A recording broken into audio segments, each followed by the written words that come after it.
Hi everyone, welcome back. This is Tuplex. Thanks for your patience the last couple days. As most of you know, I was traveling on a business trip and I wasn't able to get videos done for every day, so I appreciate your patience as you wait for me to get back and back into it. We're getting very close to the 1,000 mark on the subscriber count, which is pretty exciting for me. Thanks to all of you who have subscribed. Really appreciate your viewership. One of the things I said when we got to 500 was that I would be giving away a Factorio license on Steam every time the number doubles. So we're getting very close to that point. In fact, probably by the end of the day, we'll have hit 1,000. So I'll be ready for the giveaway. I did get some feedback that, well, at least one person commented that he got a bad taste in his mouth about the thought of a giveaway. Maybe it seems like I'm trying to buy subscribers or something like that. Just wanted to let you all know that that's really not the case at all. I do this as a hobby, and while of course I'm pleased to have as many subscribers as possible, that's not really what's driving this, and that's not the intention of the giveaway. That being said, I do realize that most of you, perhaps even all of you, already have a Factorio license. So I would offer as an alternative to giving away a game license that I could donate that money to a worthy charity, perhaps through effective altruism or some organization like that makes sure that that money goes to the best possible use. So let me know your comments. If you'd rather see me donate, the money that would have gone towards a Factorio license and instead donate that to some good charitable cause, I'd be more than happy to do that instead. Let me know what you think.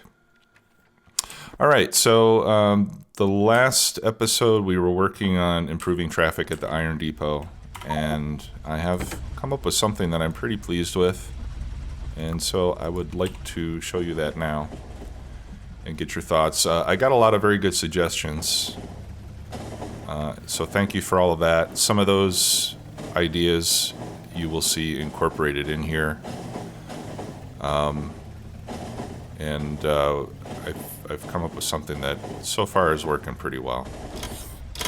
So here I am at the passenger station, and as you can see, the backlog of trains has disappeared, which is a good sign that it's working.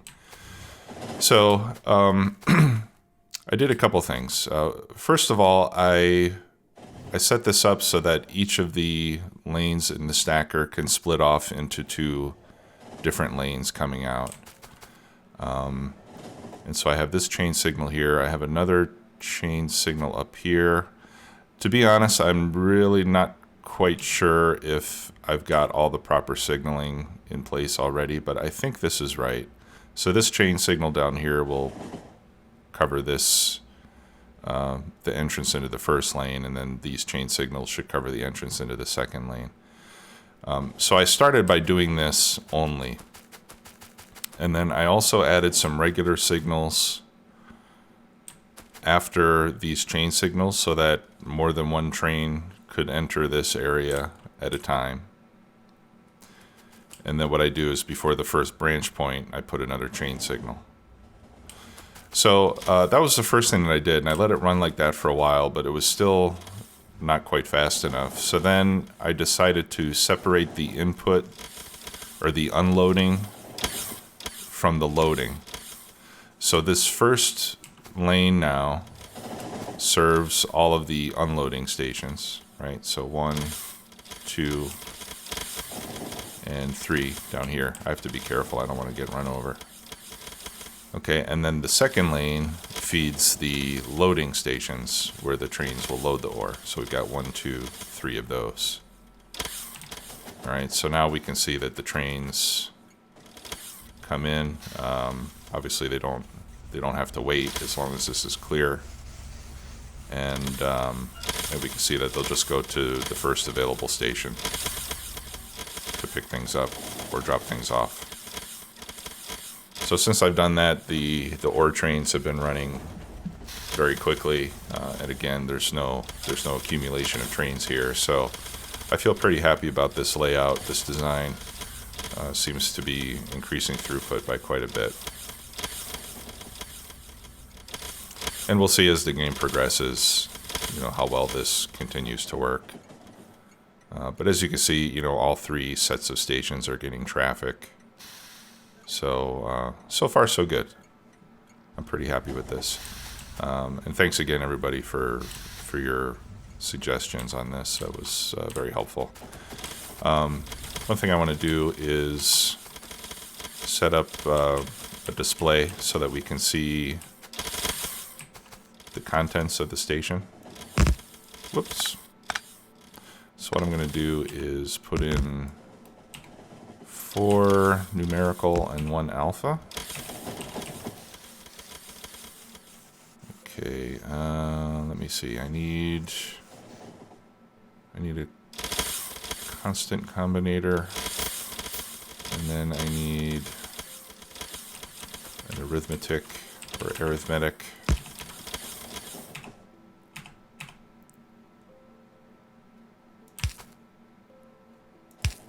There we go.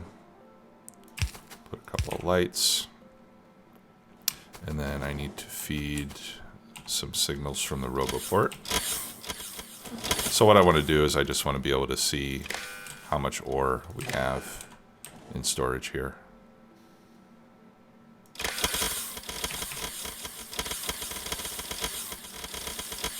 All right, and then I'm going to take the amount of iron ore and I'm going to divide it by 1,000.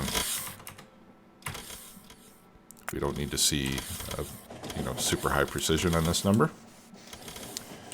Okay, and then that number I can feed into those. So it's going to read iron ore.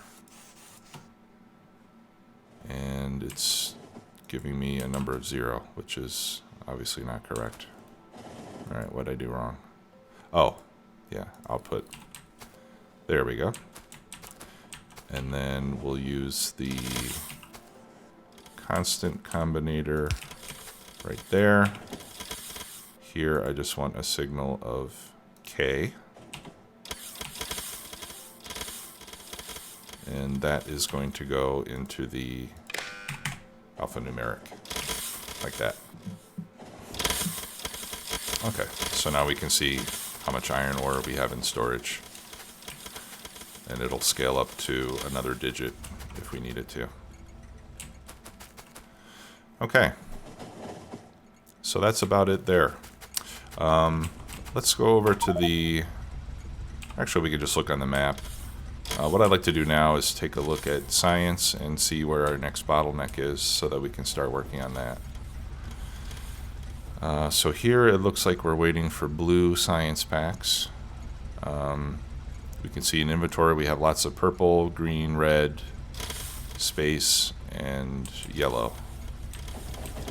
So let's take a look at blue science packs and see what our issue is. Okay. So let's go over there and see if we can fix this condition. So we'll go to blue PAX. So the problem that we're seeing there is that the red circuit train is trying to unload. It can't fully unload because some of the chests are full. And therefore it just sits there and waits. And in the meantime, the other trains that have the ingredients that are needed to continue production can't get in there, and so the entire thing comes to a stop, which is not good, obviously. So let's think about what we can do to solve this. So if I look at these chests, many of these are quite full. One thing that would help would be to unload on both sides, because that would double the quantity of chests that we have available. But I didn't leave myself any room to do that. So if I was going to do that, I would have to move... I would either have to move all of this by 2 tiles up to make room for more inserters and chests on this side of the train, or I would have to move all of this down. Now I do have room to move all of this down by 2 tiles.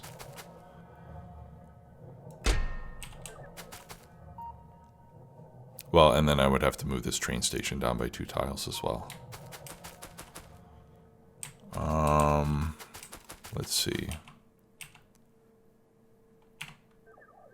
Yeah, and here I only have 1 tile.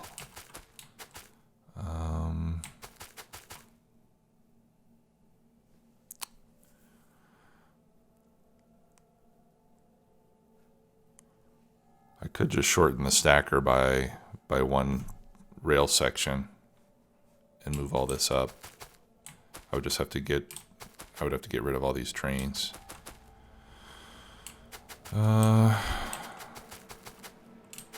Okay, the other alternative would be to replace all these with active providers and use storage chests to hold all the inventory. The advantage of doing that is that we wouldn't, because we know that these chests unload somewhat unevenly. If I replace all these with active providers and move all the storage to separate storage chests, the advantage of that is that we wouldn't have to worry about how those storage chests get unloaded by the bots, because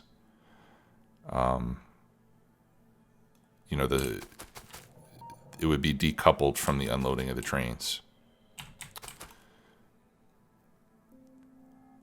So I kind of like that idea better. Let's pick up that one. And in fact, we could even use buffer chests for some of them. For example, we could store iron down here, closer to where it's needed. Yeah, I think I'd rather do that. So what we can do is we'll need to set up, I'm just going to pick these up so we can start over. We need to set up some storage arrays. And I think the best thing to do would be to put the storage in between these 2 train tracks. Alright, so what I'm going to do is I'm just going to move that refueling. Go ahead and get that unloaded. And then we'll move this radar. And we could put it down here, let's say. Okay, so we've got 6, we have 24 chests. So we should have at least 24 storage chests. 1, 2, 3, 4. That's what, 16?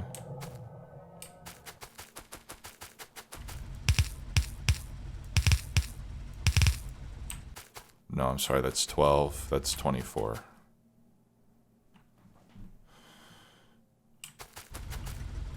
And then, why don't we just double that for good luck? Whoops. I meant to do the other one.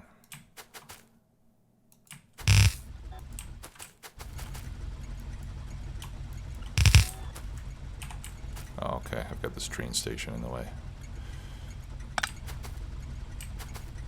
1, 2, 3, 4, 5, 6. So that's 8, that's 16, 20, that's 21. Yeah, I don't like having that train station in the way.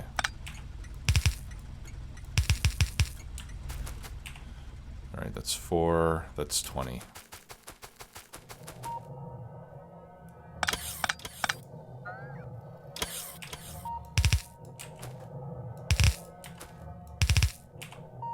Okay, so that's 20 on each side.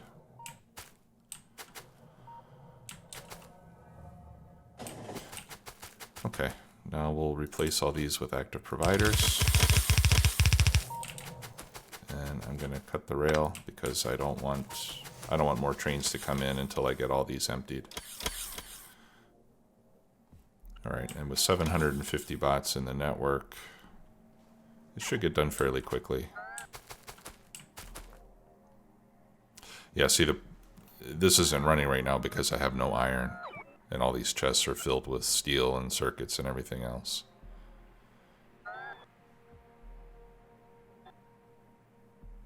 Now, the unloading of these trains will still be regulated by having less than one train's worth of inventory in the system here.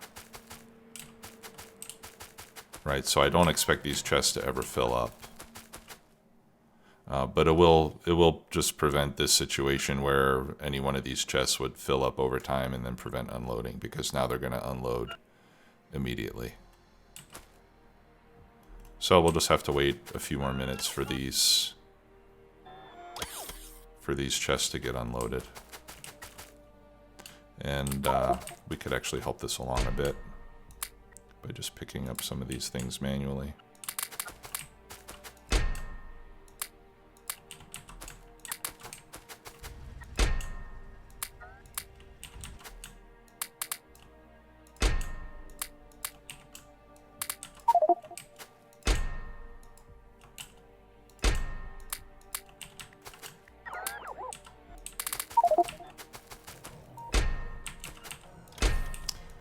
We have a lot of red circuits here, as you can see.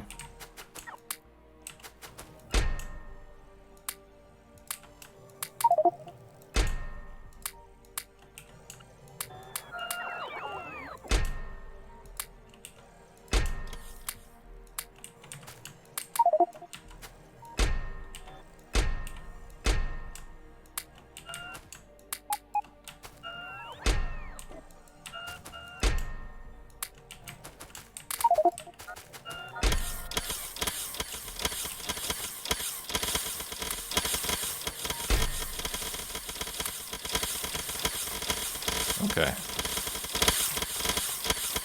so that's done. I'm gonna stop doing the auto trash so I can pick up those items, get those out of there, and not have them continually go back. All right, so now we can reconnect the rail. Then the iron trains will start to come in and production will resume.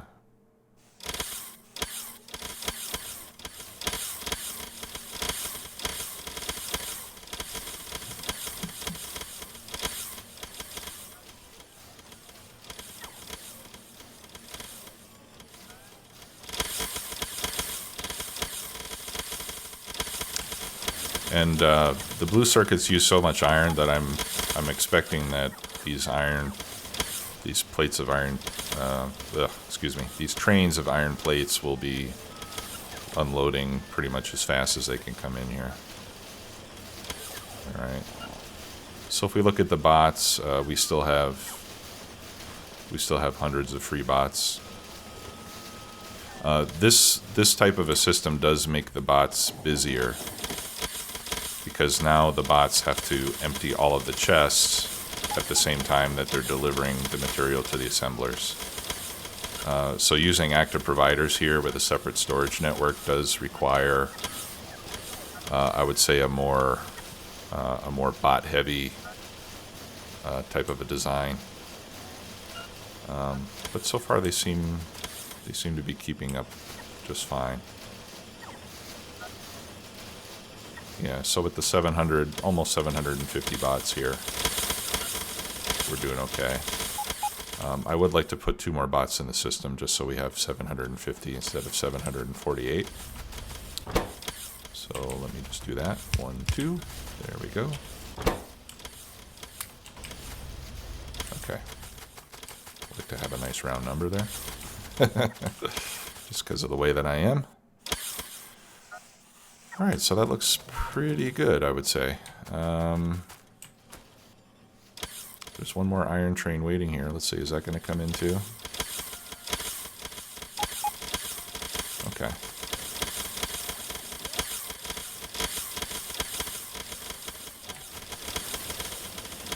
That's got 16K, right? So as soon as we go below 16K, then the next one comes in and unloads.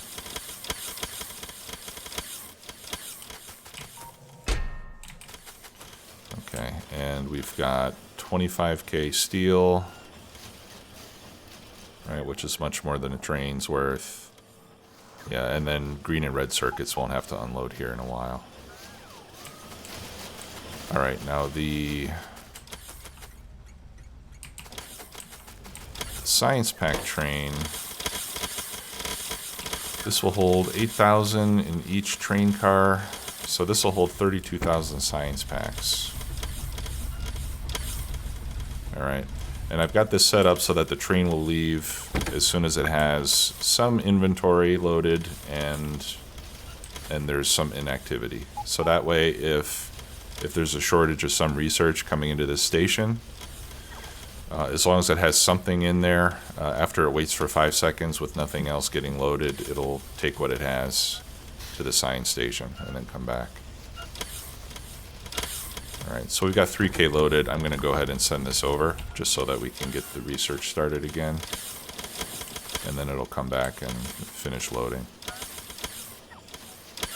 Alright, so like I mentioned before, these iron plates are going to be unloading here pretty much as fast as the trains come in. But this looks good. I have, let me see, how many iron trains do I have assigned here? I've got 1, 2, 3, 4. All right, yeah, so I have 4 trains of iron plates coming here. And it seems like that's a good number. There's always one waiting. Yeah, so that looks pretty good. So let's check on the iron depot again now that we're consuming a heck of a lot of iron. Okay, that looks good. We've got incoming ore trains just queued up and waiting to get in there.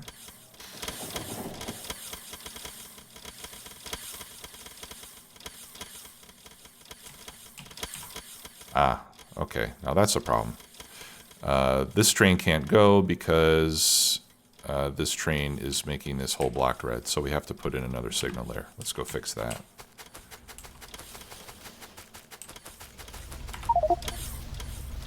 So we'll go back to the iron depot. Yeah, we can see our science is sciencing again. And the train is back to load the rest of the science packs.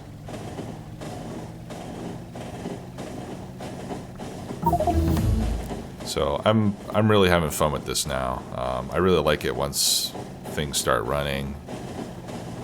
I enjoy doing some of the troubleshooting stuff, you know, rather than just endless construction and setting up rail depots and stuff. That can get to be a little tedious after a while.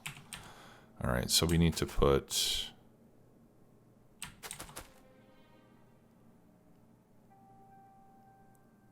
Let's see. I think I want to... Do I want a chain signal there?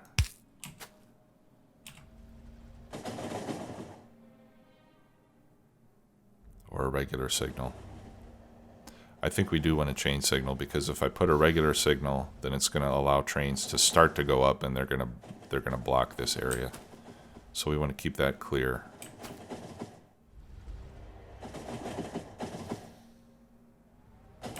Okay. Yeah, I think that took care of the issue. Everything's flowing now. Yep, that looks good. Actually, let me see if I can, I'm going to see if I can move that just a little bit closer. Yeah, I like it there better. Okay.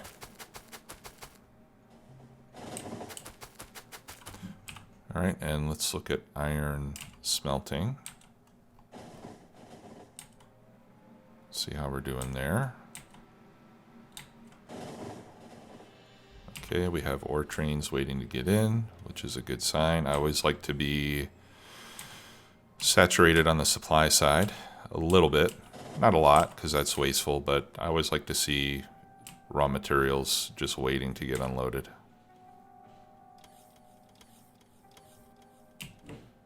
Okay, we got plenty of iron plate in all of these stations. All right, so no problems on the iron supply. For steel, looks like we've got the same condition. Yep, we got plenty of iron ore waiting to come in. So any train that comes in to get steel should be taken care of right away. Okay, so let's go check science again. All right, what are we waiting for now? We're still waiting for blue science packs. Okay, so I think it's just going to take a while to get a few trainfuls. I mean, this is running at full speed. Let's see, what are we short on?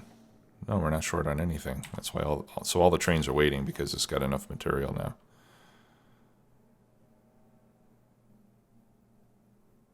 It'll probably need iron before it needs anything else. And we've got 3 trains waiting. So this looks pretty good. There is no red circuits train waiting, though. So I think what we'll do next is we've got green circuits is already completely built. So I think the next thing will be to finish building out the red circuit area, because I think that's going to be our next bottleneck, most likely. Let's take a look at our production graph. Well, we'll look at the last 10 minutes. All right, blue science. All right, for the last 1 minute, blue science is running at 1,000 a minute. So that's what we designed for. So we know that it's capable to give us the output that we want, as long as we get it enough raw material. Right. So that looks pretty good. Consumption of science packs is still only around 300.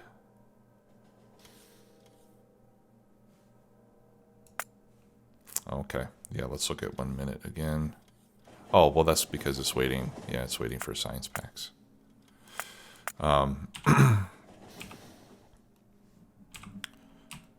So let's do this. Let's send this train over to the science area again.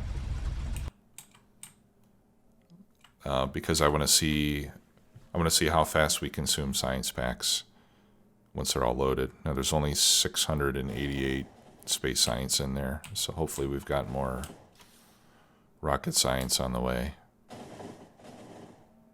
All right, blue science will go right in.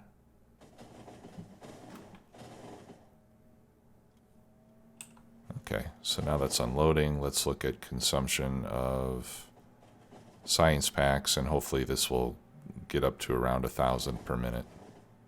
Yeah. Even a little bit higher. Okay, so then we know that the science area is built properly to consume 1,000 a minute, which is good. Oh, what's this? High-tech science. Okay, I want to change the weight condition on this. I want it to leave the high-tech science area when it has high-tech science packs greater than 0.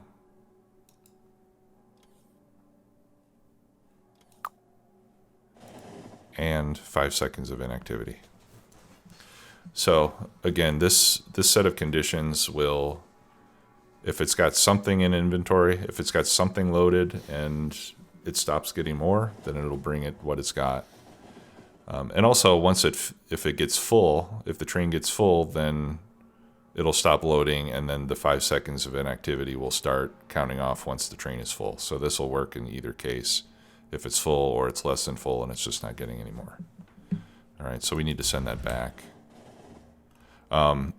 If we get an empty train here, then it'll get stuck, because it'll never have, that train will never have more than what's in inventory here, so it'll never get the signal to go and unload, and it'll just sit there, and that'll bring the system to a stop. So we have to make sure that we never get a situation where we have an empty train. Yeah, so let's go ahead and let's change the conditions on the red circuits as well. No, here we'll do inventory full or 5 seconds of inactivity. The reason for that is just because since we have 2 different items in there, I mean, I guess we could just watch for 1. That's fine. So let's do item count. We'll look for green, having green science greater than 0. That's fine. Okay. So here we're waiting for space science. Let's see how we're doing over there. We're waiting for a satellite. Okay. All right, so we've got a problem over there. So in the next episode, we'll go over to the rocket silo and see if we can troubleshoot what's going on there. Why it's not loading a satellite that's preventing rockets from getting launched. And then we'll continue to go. Once we fix any obvious issues, we'll start to scale up red circuit production.